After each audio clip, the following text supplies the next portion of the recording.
Hello and welcome to In the Library with Michele. And my name is Adrian, and today we're joined by our very special guest, Stacie Hicks. Hi, Stacie. What is it that you do? Well, I'm a teacher and now an author. An author. What book did you write? I wrote Austin's Adventures Trip to the Aquarium. Okay. Why don't you tell us a little bit about your book? So Austin's Adventures is he can take any adventure I would like him to, and he this time went to the aquarium with his mom on a rainy day, and they saw all kinds of animals in different tanks, and she asked him questions about what they saw so that when he got home he could remember what he saw and be able to tell his dad. What got you inspired to write? Well, being a teacher, I've read lots and lots of books to students, and I figured why not try my hand at writing as well. I knew that when I wrote this book, I wanted to incorporate colors, numbers, and different animals. I do have a question about your illustrator. How did you find an illustrator for your book? Well, I was lucky in that aspect because we have a family friend who's a tattoo artist and also an artist, and he ended up doing my illustrations for me. Have you written anything before? Nope. Do you plan to write more? Yes, I am working on Austin's Adventure Trip to the Firehouse. Now, how long would you say it took you to write your book? The first attempt, I wrote it at 2 o'clock in the morning to like 4 o'clock in the morning. And then when I reread it, I was like, oh, that does not say what I wanted it to say. This is not a good time to write. But I ended up, I'd written it and I'd set it aside. And then I got the illustrations done and I set it aside. Mm-hmm. And I tried to figure out the whole publishing aspect, and that was trying to learn Greek. So tell us about that publishing, because I'm interested.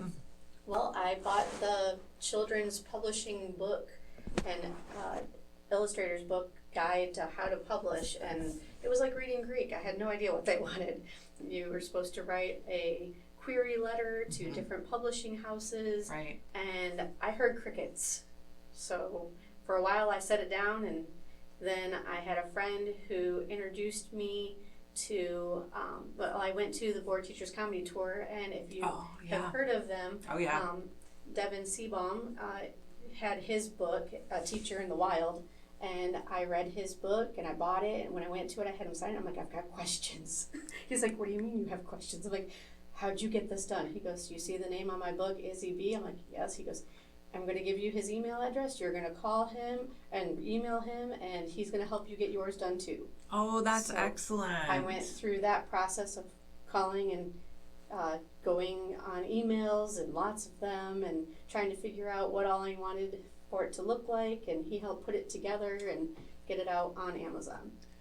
So I have a question. Yes. How long did it take you from the time you got in touch with Izzy until the book was available on Amazon? Almost a year. Almost a year. Yeah. It was a long process. I know it is a long process, yeah. And that's why a lot of people get discouraged and they go, never mind. It would have been shorter, but he had lots of other projects he was working on too, and I was just kind of fit in. Well, that's good that they fit you in. Awesome. Now, Austin, is he based on anyone you know? Yes, he is. Loosely based on my child, without using his name. Given that it took you a year to get this one there, will the sequel, The Firehouse, is he going to be a year older, or is he going to remain the same age? I don't know. I haven't gotten that far yet. Good question. Now, did you actually took the trip to the aquarium. Now, did you actually take the trip to the firehouse too? Yes. Okay. Yep. So Boy Scouts, we had to, for one of his badges, we had to go tour the firehouse. Oh. So is that just a firehouse badge? Well, so they it's just a have fire to tour safety it? badge. A fire safety. Okay. Gotcha. So, a question for you. Right? Are you planning on introducing siblings for Austin? Not that I know of. Not that I've decided to, or I don't know if it's going to happen. Understood. Especially since I only have one. Now, you said you worked Dana Hauser, that's the tattoo artist? Yep. Did you have, how did you go about coordinating the illustrations with them? So I sent him a copy of what the book said, and he sent me a draft of like the characters and a couple of animals, and he's like, do you have anything you would like to change? I was like, yes, I do. When I got it back, Dad was unshaven and kind of scary looking. I'm like, okay, we need to maybe make him clean shaved and maybe not have that 5 o'clock shadow, and Mom needs to not look so endowed. Maybe less makeup. He went and made the changes, and he came back with this, and it was great. So a question then. Mm-hmm. So you have the illustrations, you have the words. Mm-hmm. When you were working with Izzy the publisher, Yeah. did they size the book to match the illustrations, or did the illustrations have to get sized to match the book? The illustrations had to be sized to match the book. Okay. Luckily, he had done all of it in paper, and he had also put them on CD. So I was able to send the images to Izzy, like via picture and via, like just taking a picture of it and via the CD. So that was really helpful. Is it okay if I take a look at the book? Mm-hmm. How Thanks. had you ever planned to write anything before you sat down to write this? I thought about it, but like I couldn't sleep, and so I got up and got on my computer. It was like click, click, click, click, click, and it was like 2 o'clock in the morning. And when I reread it in the morning, I was like, "Whoa, you can't spell at that time in the morning." Is there any advice you would give to others in our community who might be interested in writing a book? Take your time. Make sure that you check everything, because even after it was published, I found 18 errors. I had a story published in a book, and I did the same thing in every copy that I gave to people or people bought. I put in the corrections. Can you tell us one of those errors so that our listeners can be on the lookout? One of the errors, it talks about the green sea turtle and how the fat is green. Well, it instead of fat, it says gat. Mm-hmm. Because Hey, even though I typed it correctly when Izzy put it in, it wasn't. listen, the turtles, they're strapped. It happens. Do people still say that? Is that a thing? No, I don't think so. I think that's just you. I love how the words, like the word blue is in the color blue. I love it when those things happen in a book for kids, because that really does help their understanding, and even if they can't read, they can see the color green and they can associate that. Well, I originally had done this on Gavin's iPad, and I had it all set up, and the little turkey erased it. So I was really, really perturbed. And Gavin is your son? Yes. Right. Yeah. But I really wanted at the end of the book to make sure that it had a question at the end, so making the kids be able to answer it. So it says, Austin remembered everything he saw at the aquarium, can you? So then getting the kids to repeat back what they learned. And then at the end, I took pictures of all the real animals. Yeah. And I put some facts about each of the real I animals. love that. I love that when books have that additional information in the back of the book for kids, because we have a lot of kids who are really, really into nonfiction. So this is a great way to help introduce those things. So how does Gavin feel about the book? He likes it. He was like my #1 supporter. He got Bedford Junior High to buy a copy of it. He every time, like when we had the reading here, he was like, everybody should come and see my mom. Hey, it's great to have someone pumping you up. Yes. Especially your child. No kidding. My child be like, Especially my Go away, teenage Dad. child. Because some days he loves me and other days he doesn't. Now, what aquarium were you at? We went to the Toledo Aquarium. Okay. One of the Toledo Zoo. Okay. Because the flashlight fish, that's my grandson's favorite. We were just there last week, and that's one of the places he heads for, the flashlight fish. So the photos of the animals, they're obviously not from the Toledo Zoo. No, I just found pictures. Okay. Yep. Added them in. I Ones wasn't that weren't copy marked. understood. Right. I just wasn't sure Right. if you maybe had gone out. See, yeah, that's a Not- whole not nother. that good. I'm not that good of a photographer.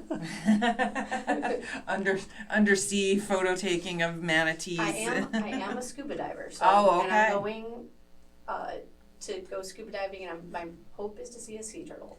What is your favorite place to scuba dive? I've only been to the quarry and to Lake Erie and the Detroit River and in Canada. So I haven't been anywhere warm. They do. Which is where I would like to be. They take scuba divers over at the zoo, which you probably already know. One of the members of one of our book clubs, she's one of the divers. And when she goes, we try to go and harass her. Go outside the windows or the glass and harass her. Gavin loves that. Yeah, oh yeah, for sure. And he wants to get certified too. That's good. That's really good. See? But then I have to be responsible for more than just myself. I don't actually know. How old do you have to be scuba You certified? have to be able to read the information and understand it and test it. Okay. So So it just depends on your reading level. Yeah.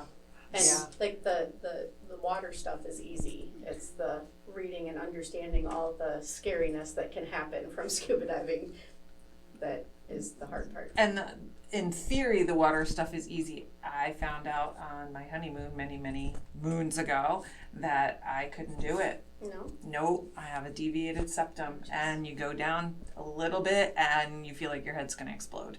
So yeah, as much as I would love to scuba dive, I found out that I cannot. So if my head always feels like it's going to explode, is that Then a deviated maybe, septum? I don't know, maybe You it have would to just try river. it first. They have this thing at Aqua Hut. It's called Try Scuba. Mm. And you try it first before you go and put down all the money for it. Yeah.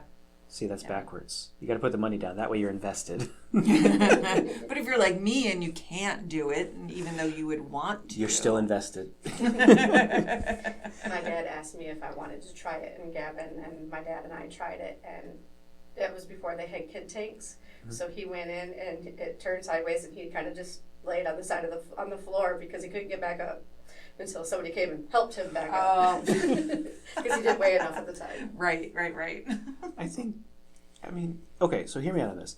Oh no. You have a deviated septum, so you can't scuba traditionally. What about Right. those old tiny bell suits they would wear? Maybe like the full that, body? I don't know, because you're still going to have that kind of pressure. You're still going to have that pressure. I so, suppose. I don't know. It made me really sad because I really wanted to do it. It's really pretty. I love Yeah, being on the I water. It's know. another world. And we were in Cancun and it was beautiful. And yeah, I sat in the boat. Gotcha. That was not fun. So a question I do like to ask Yes. all of the authors who come on this podcast. Do you like to read, and what do you read? Yes, I love to read, and obviously my Kindle is sitting right here because I was waiting. And I read all kinds of stuff. I like James Patterson a lot. Mhm. I've read most of his books. I mean, there are quite a few. One or two. I mean, it's a lot easier when you have lots of people writing with you instead of just yourself. Yeah.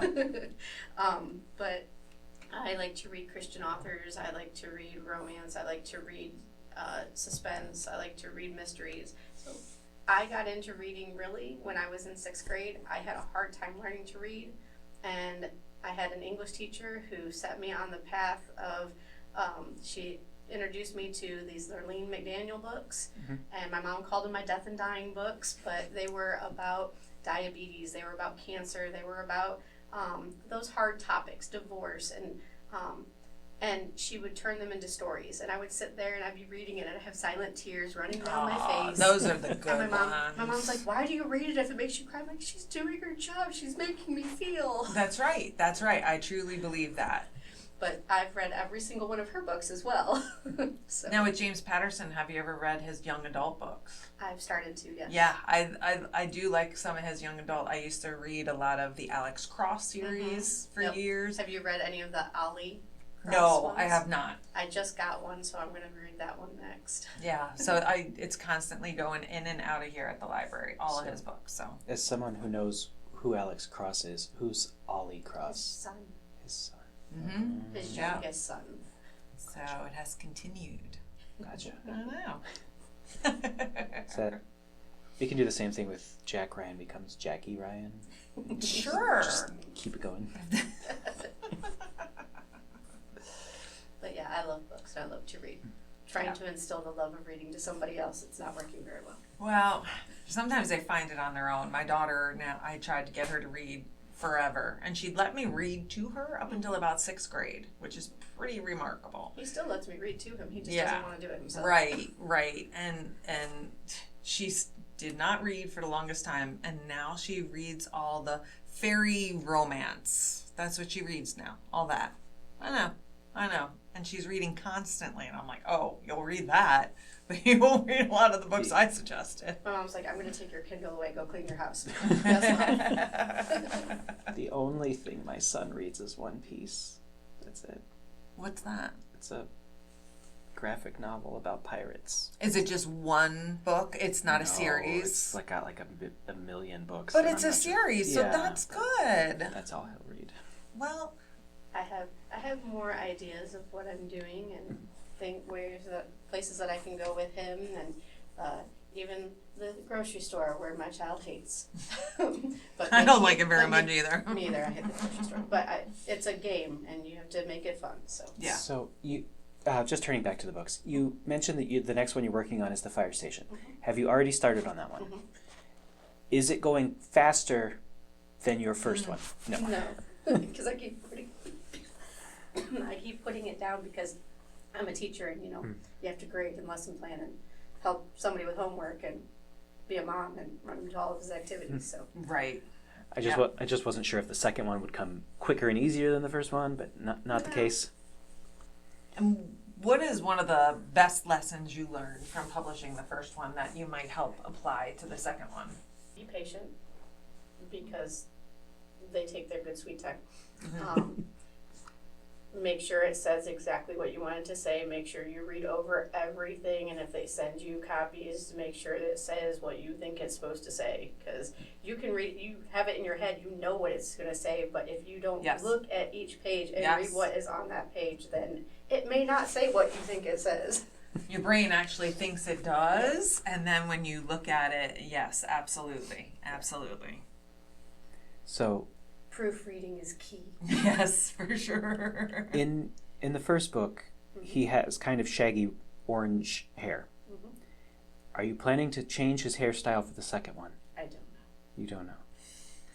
That's kind of on the illustrator because he started this nonsense. So have you considered requesting like a curly, like curls, like the Richard Simmons kind of? No. If at anything, it'll probably be a little bit shorter. You just want him to look like Richard Simmons, right? I was just looking at the hair going, if it was curly, he could have a Richard Simmons look going on there. And that's because you teach Richard Simmons on Listen, Thursday mornings. I was staring at him all morning. But do you see it? It could. It could. Sorry. Probably not. I don't blame you. Probably not. I don't blame you. What are you reading now? Right now, I am reading. If I can get back to it. It's called Mile High, the Windy City Series, Book 1. So I'm assuming that's out of Denver? Yeah. Yeah. Okay. Why are you looking The Windy City is Denver? Well, I mean the Mile High. You said Mile High. I know. The Windy City, wouldn't that be Chicago? That's what I was thinking. That's what I was thinking. They're based out of Denver, but they're playing in... It's a hockey team. They're playing in Chicago. Okay. See, there you go. So we were both right. I was very confused because I'm like, I know the Windy City, but the Mile... Yep. We combined them. Imagine it. And I'll tell you that I lived in the Rocky Mountains for a year, and I will tell you that altitude is no joke. That's the Mile High City is no joke. Another reason I picked sea animals is because I lived in Florida for 5 years, and I absolutely loved it, but I couldn't get family to move south, so I came back to the frozen tundra. How many alligators would you see a day? When I drove to Fort Lauderdale, I saw one trying to climb the fence to get on the highway. I believe that. That's where the best people are. But I can't say that I saw too many in the water. I did see a shark under me when I did my open water swim for lifeguarding, and I had a black tip reef shark under me for Ooh, I was going to ask you what kind. 3/4 of that trip. 3/4 of that swim, I'm like, oh, please don't come up. Yeah, because if you're going to take a bite, take a really big one, because I don't want to remember. I swam. And Make it fast. I stopped kicking because I didn't want to draw more attention to myself. And I had the guy on the rescue board yelling at me, I told you to kick. I passed that line with 3 seconds to spare. He's like, why didn't you kick? I'm like, because there was a shark under me. He's like, well, why didn't you say something? I would have pulled you on the board. I'm like, you didn't say that was an option. You said I had 15 minutes, or I didn't make it. He's like, your life. You didn't want to ruin it, right? He's like, your life is more important than any swim. I'm like, again, something you should have started. Would have been nice to know ahead of time. It's motivation. You're going to swim faster to outrace. That's the last thing you want to do. Okay, have you considered this though? Okay, so here we go. The shark can probably outswim you. Oh yeah. Yes. You can probably outrun a shark. So in a triathlon, it comes down to which of you's faster on a bicycle. I've actually done those. I've actually done triathlons, but no, can't outswim the shark. But you can't outrun I'd like it. to see you try. Try and outswim a shark? Or, Yeah. I was going to say, I've done a triathlon. The swimming, I'm going to be honest with both of you. I swim like a brick. I am... So you sink. Oh, so how'd you do a triathlon if you swim like a brick? Very difficultly. The swim portion was a pain. It was the biking and the running where I had to make up all my time. Everybody's got to have their strengths and weaknesses, right? Biking was not mine. Mm-mm. I always felt like I had a bike seat indented in my butt. Yeah, not comfortable. No. I wanted to bring an electric bicycle, but they told me no. I would imagine that's against the rules. Yes. So are headphones, which is annoying. I know, right? It's like, we're going to be out here for hours. Give me some motivation. Listen to. Yeah. Oh, wow. That's crazy. Now, I wonder if that's for every kind of race like that. Really? Yeah, no. I mean, any of the 5Ks around town, you can wear music, they don't care. But triathlons, they're like, no, don't do that. And I've run a bunch of marathons. They don't let you on marathons either. It's like, how is that going to help me? That's I'm just crazy. I'm running in a straight line. That's distracting me, so I don't focus on my breathing, because that's when I mess it up. See, that makes no sense to me. It makes no sense. Well, I'll never be doing a triathlon or a marathon. So join us next week when we run our first triathlon. And we're going to swim with sharks. We are going to have to switch to talking about what's going on at our local library. But is there any last words you'd like to say about your book or anything at all? It's available on Amazon if you would like to buy it. I greatly appreciate it. And if you're looking for it on Amazon, this is Austin's Adventures, Trip to the Aquarium, written by Stacie Hicks, illustrated by Dana Hauser. Look for it on Amazon. Now, if you'll bear with us just a moment, we have to talk about what's going on at your local library. Woo! Okay, at the Ellis Branch Library, they have Wacky Wednesdays. So this is a summer program for ages 5 and up. Get ready for a whirlwind of wackiness every Wednesday. Each week brings something new, guaranteed to surprise and delight. You do need to register online. First one is going to be June 17th. It's Book Bingo. Starts at 1 o'clock. Yep, Book Bingo, man. I'm in. Anything with books. Would you like to read? Sure. There's also Dino Dig Story Time. Join us for the Dynamite Story Time. We'll read stories, sing, and dance, and then dig into a craft or game. Perfect for younger kids. Older kids are welcome to join the adventures too. Mondays at 10:30 a.m. starting June 15th. Which branch is that one at? Luna Pier, or the Razy Memorial Luna Pier branch. Okay, yep. Perfect. All right. The Bedford Branch Library is pleased to present Summer Family Movies. These will be happening Wednesdays at 10 a.m. The first one, coming up on June 10th, is going to be Sonic the Hedgehog. And then on the 17th, K-Pop Demon Hunters. I know everybody's excited for that one. We know some people that'll be wanting to see Yeah. that. Feel free to bring snacks and blankets for the ultimate in movie There's experiences. snacks on there. All right. This is Founding Futures. We are going to have a TED event here. No, it's not going to be live here, but we are going to be streaming it from Philadelphia. Okay, it's to celebrate America's 250th birthday. You can register to attend the live stream at the Bedford Branch Library. It's going to be going all day, Saturday, June 13th, and I want to say that see, the time is not on here. I want to say that our boss told us it started at 10 or 10:30. I bet if you register, it'll tell you. Okay.